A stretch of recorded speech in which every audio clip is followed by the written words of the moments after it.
vaccination, institutional delivery, postnatal care, and routine immunization for children under 2 are linked to food and cash disbursement.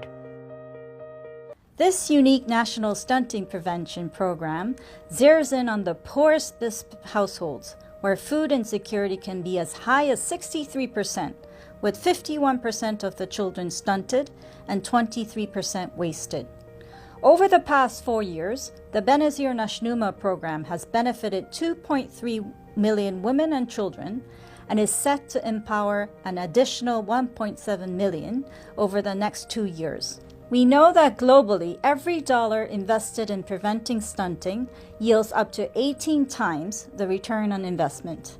As the program evolves and expands, it brings more multiplier effect to strengthen partnerships and integrated approach towards women and children. It also underscores a critical shift in recognizing stunting prevention as a win-win solution. WFP is proud of these shared successes and is committed to furthering Pakistan's development goals towards a food and nutrition secure future for all.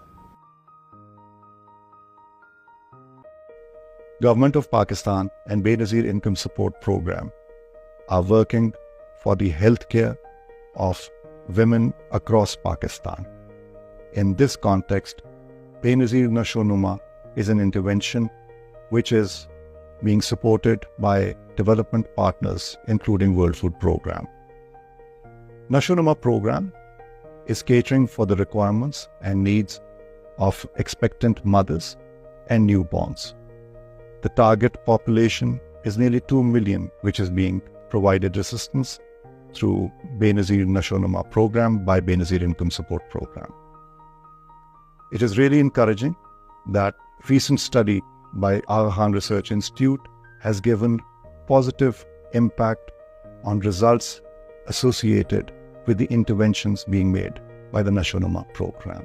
I hope that Benazir Income Support Program, in collaboration with its development partners, including WFP, will continue its endeavor to reduce the incidence of stunting and improved mother and child healthcare in Pakistan. The 3 years of implementation of Benazir Nashonuma program have established a strong foundation for mutual learning, setting the stage for successful program execution over the next 2 years.